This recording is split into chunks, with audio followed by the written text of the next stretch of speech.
Maligayang pagbabalik sa Rex Recap. Sa video na ito, ibabahagi ko sa inyo ang action and thriller movie, na pinamagatang Game of Death, na ipinalabas noong 2010. Nagsisimula ang pelikula kay Marcus Jones, isang undercover na ahente ng CIA, ay nakaupo mag-isa sa kanyang sasakyan habang pinagmamasdan ang isang pari na nakikipag-usap sa ilang kabataang lalaki na naglalaro ng basketball. Bumaba si Marcus, kinuha ang malaking bag mula sa kanyang sasakyan, at palihim na sinundan ang pari hanggang sa makarating sila sa isang cathedral. Sa loob, nilapitan niya ang pari at nag-alok na tumulong sa simbahan matapos mapansin na maraming magagandang ginagawa ito para sa komunidad. Inalok siya ng pari ng kumpisal, ngunit sinabi ni Marcus na lampas na siya sa kaligtasan, subalit mapilit ang pari dahil nakikita niyang may bumabagabag kay Marcus. Sa huli, pumayag si Marcus at umupo kasama ang pari. Unti-unti siyang nagsimulang magbukas ng damdamin, isiniwalat na isa siyang undercover agent ng CIA at isang mamamatay tao na tumigil ng maniwala sa mas mataas na kapangyarihan kaysa sa kanyang sarili. Ikinuwento niya ang kanyang istorya sa isang flashback. Ilang taon nang nakalipas, lumapit si Marcus sa kanyang handler at mentor sa CIA na si Dietrich na pinuri siya sa kanyang huling misyon sa New York. Ang bago niyang misyon ay maghanap ng impormasyon tungkol sa Red Whale Hedge Fund, na may malaking investment sa langis sa Africa. Dahil sa mga pagbabagong politikal na nakaapekto sa kinikita ng kumpanya, nagsimula ang Red Whale na makipagnegosasyon sa isang arms dealer na si Frank Smith upang bigyan ng armas ang mga rebelde sa bansa. Kapag nakalap na ang sapat na impormasyon, ang tungkulin ni Marcus ay patayin si Frank at ang boss ng Red Whale na si John Red Whale, nang walang maiiwang bakas ng pagkakasangkot ng CIA. Tinanggap ni Marcus ang misyon, pinulot ang maletang nasa paanan niya, at umalis. Pagkalipas ng 6 na buwan, nakapasok na si Marcus sa inner circle ni Frank Smith bilang kanyang bodyguard, at kasalukuyang nasa eroplano kasama ang kanyang bagong boss papunta sa isang pulong kay John Red Whale upang kolektahin ang $100 milyong na cash. Paglapag nila, sumakay sila sa isang pribadong transportasyon, ngunit sinusundan sila ng 2 sasakyan ng mga ahente ng CIA, kasama si Dietrich sa isang helicopter, na naghihintay na makuha ni Smith ang pera bago sila kumilos. Tila maayos ang lahat ayon sa plano. Papunta na si Smith habang nakabuntot ang mga ahente ng CIA. Ngunit sa loob ng helicopter, pinatay si Dietrich ng mga traidor na ahente ng CIA at si Agent Zander ang pumalit sa operasyon. Biglang pinagpapawisan ng matindi si Smith at humiling ng mas malamig na aircon, kahit bukas na ito, at agad nilang napagtantong inaatake na siya sa puso. Inutusan ni Marcus ang driver na dumiretso sa ospital, dahilan upang magpanik ang mga ahente ng CIA dahil nababahala sila na mabibigo ang kanilang plano.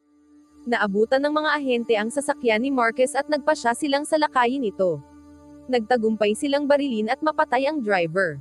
Napilitan si Marcus na siya na ang magmaneho, habang nagpapaputok upang mapigilan ang mga ahente at kalaunan ay pansamantala niyang naiwasan ang mga ito.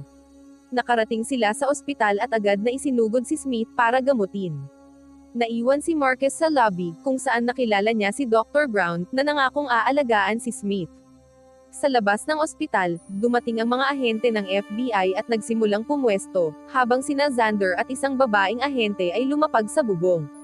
Napansin ng ilang gwardya ng ospital ang butas-butas na sasakyan ni Marcus kaya't tumawag sila ng pulis. Agad namang kumilos ang mga pulis, ngunit tumawag si Zander at iniutos na umatras ang mga pulis. Sa loob ng ospital, nilapitan si Marcus ng mga gwardya at inutusang isuko ang kanyang baril. Nalaman niya na nasa ICU na si Smith at nasa maayos ng kalagayan. Isang lalaking nakikinig sa kanilang pag-uusap ang nagbigay ng impormasyon kung nasaan si Smith. Hindi maganda ang pakiramdam ni Marcus dahil siya ay may diabetes, kaya inalok ni Dr. Brown na ipa-check up siya sa nurse.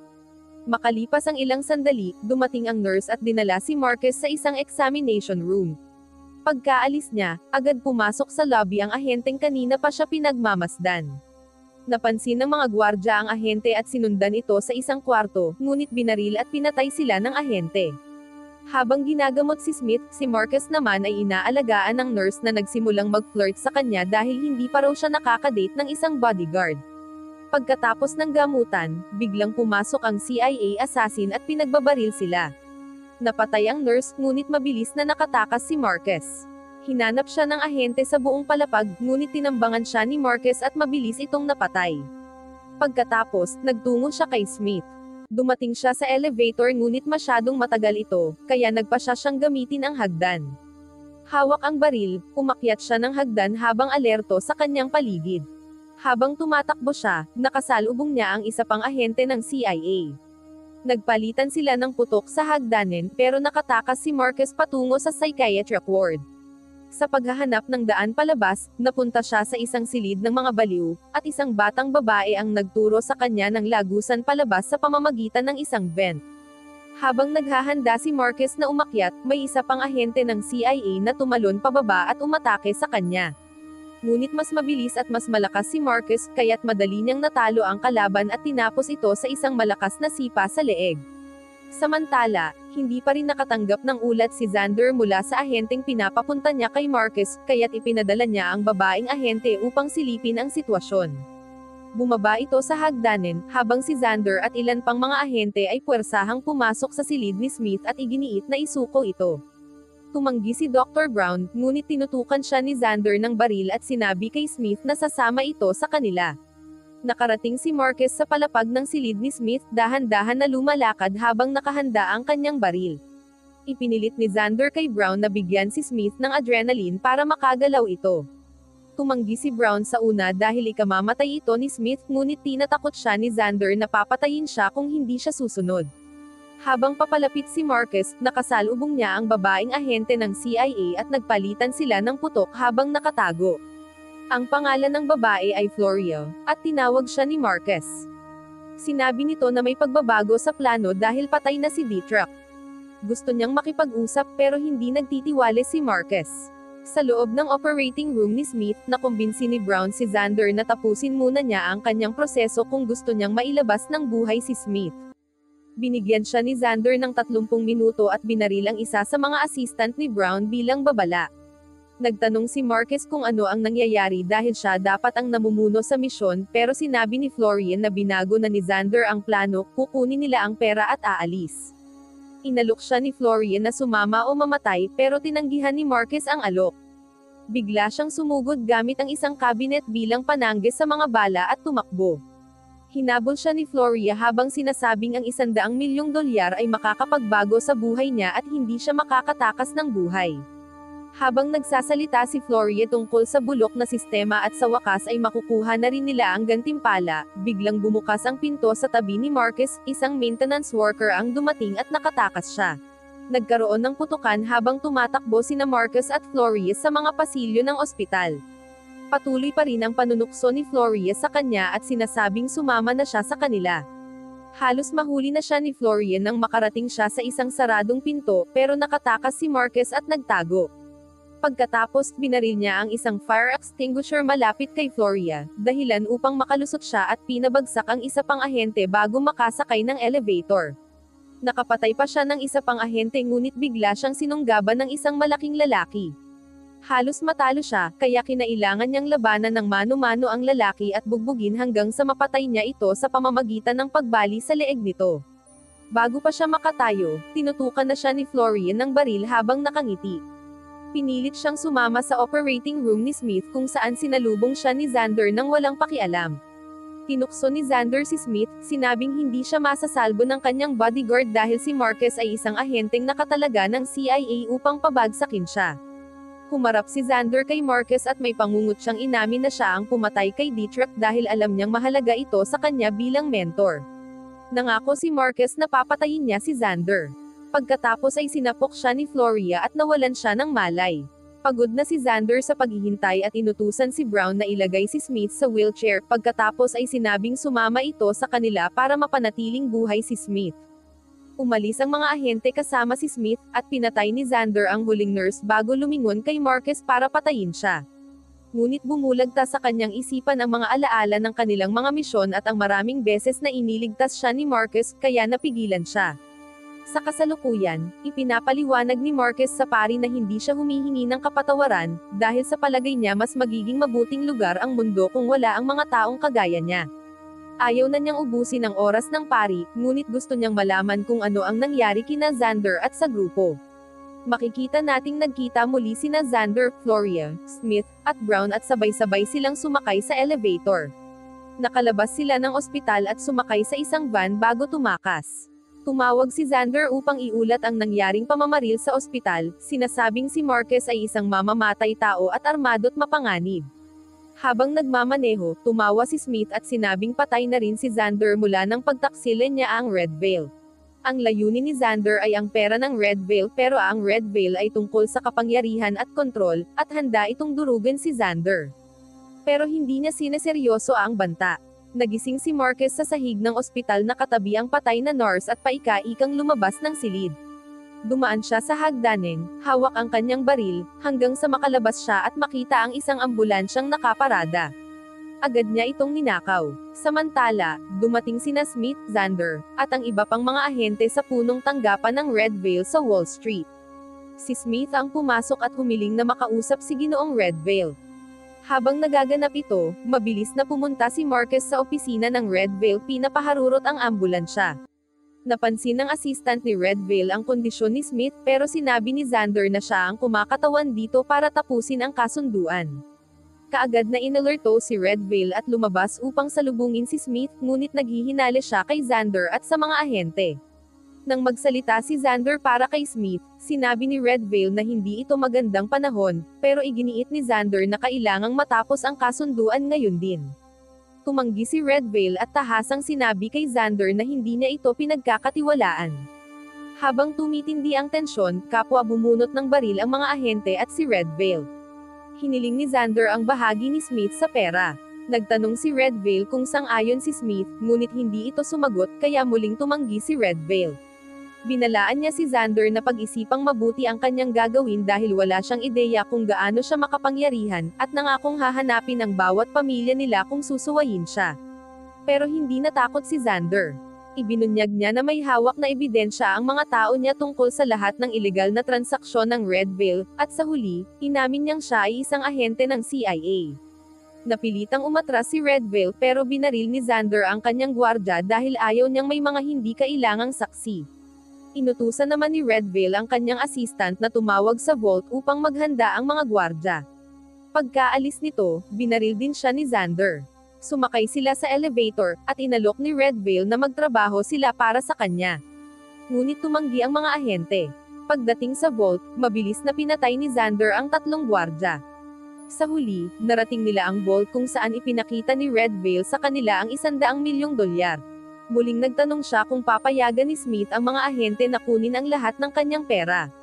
Nangako si Smith na hindi makakalabas si Xander na dala ang pera, pero kumpiyansa si Xander na makakatakas sila. Nang-aasar pa siya habang tumataya ng 10,000 mula sa sariling pera ni Smith na tama ang hinala niya. Sa sandaling iyon, sa wakas ay dumating si Marcus sa gusali ng Red Veil. Nalaman niyang nasa vault na si Smith at agad siyang nagtungo roon kung saan nakita niya ang mga patay na gwardya. Inutusan ni Xander ang isang ahente na simulan ang pagkuha ng pera pero sinapak ni Marcus ang lalaki at itinago ang bag ng pera. Narinig ni Xander at Floria ang kaguluhan at agad na binunot ang kanilang mga baril. Tinawag ni Xander si Marcus na humiling ng kanyang pagsuko. Sinabi ni Xander na kunin na lang niya ang bag ng pera at huwag nang makialam pero tumanggi si Marcus. Sa sandaling iyon, nagkunwaring inaatake na naman sa puso si Smith. Sinabihan siya ni Marcus na nauubos na ang kanyang mga opsyon pero hindi nagpatalo si Xander. Sa halip, hinawakan niya si Dr. Brown at nagbantang papatayin ito kung hindi magbabago ng isip si Marcus. Itinulak niya si Dr. Brown palabas ng hallway at binigyan si Marcus hanggang bilang 3 para ibaba ang baril. Napilitan si Marcus at inihagis ang baril sa paanan ni Brown. Inutusan ni Xander si Dr. Brown na ihagis ang baril patungo sa kanya, pero nang tumanggi ito, nagbanta siyang papatayin siya, dahilan upang iligtas siya ni Marcus sa huling sandali. Nakarating sila sa lobby at inaalerto ang mga gwardya para tumawag ng pulis. Samantala, bumalik si Xander sa itaas para hanapin sila, habang si Floria na lang ang naiwan upang bantayan sila. Nakakita ng pagkakataon si Smith at inatake si Floria pero siya ang nabaril. Inatake ni Red Veil si Floria at sinubukang ikulong ito sa loob ng vault pero napatay siya ni Floria gamit ang isang kutsilyo. Bumalik si Xander at pinalaya si Floria mula sa vault. Kinuha nila ang 2 bag at nagtungo sa lobby kung saan binaril ni Xander ang isang gwardya para makapasok sa elevator. Pero bago sila makasakay, nabaril ni Marcus si Florio. Nagkaroon ng maikling putukan sina Marcus at Xander bago nakatakas si Xander papasok ng elevator. Tumungo siya sa bubong kung saan papalapit na ang isang helicopter na susundo sa kanya. Samantala, sa kalsada, pinalilibutan na ng mga pulis ang gusali, layuning hulihin si Marcus. Nakarating din si Marcus sa bubong, at iniwan ni Xander ang kanyang bag habang nakahandang humarap kay Marcus na hawak ang kanyang baril. Nakita niya si Marcus, at muling sumiklab ang putukan sa bubong. Nagtago si Marcus at gumanti ng putok kay Xander, ngunit agad siyang naubusan ng bala. Nawala siya sa paningin ni Xander, na nagsimulang hanapin siya habang sinasabing kalahati ng pera ay kanya pa rin kung pipiliin niya ito.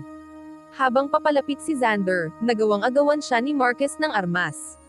Nagharap ang dalawa. Lagi nang nagtitiwala si Marcus kay Xander pero para kay Xander, nabulag siya ng tungkulin at hindi na naniniwala sa misyon. Dahil hindi tinanggap ni Marcus ang alok, sisiguraduhin ni Xander na mapapatay niya ito ngayon. Unang umatake si Xander, tinulak si Marcus sa depensibang posisyon. Pero hindi nagtagal, sinimulan ni Marcus na tamaan siya ng mabibigat na suntok. Nagpalitan ng malalakas na suntok ang dalawa hanggang sa matamaan ni Marcus si Xander at baliin ang parehong braso nito bago brutal na baliin ang kanyang leeg.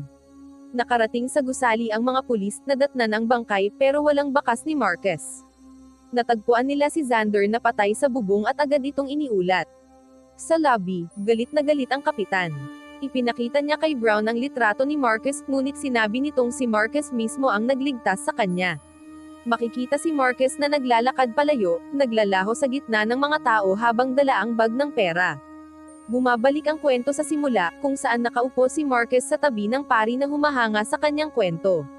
Nagsimulang manalangin ang pari, at sumabay sa kanya si Marcus sa pagdarasal ng Ama Namin. Pagkatapos, inalok siya ng pari ng kapatawaran. Lumabas siya ng kapilya, iniwan ang bag ng pera sa loob. Sa labas, nadaanan niya ang grupo ng mga batang naglalaro ng basketball. Saglit siyang tumigil upang panoorin sila, humahanga sa kung gaano kasimple ang buhay. Wow naman! Doon nagtatapos ang pelikula mga idolo, salamat sa inyong panonood.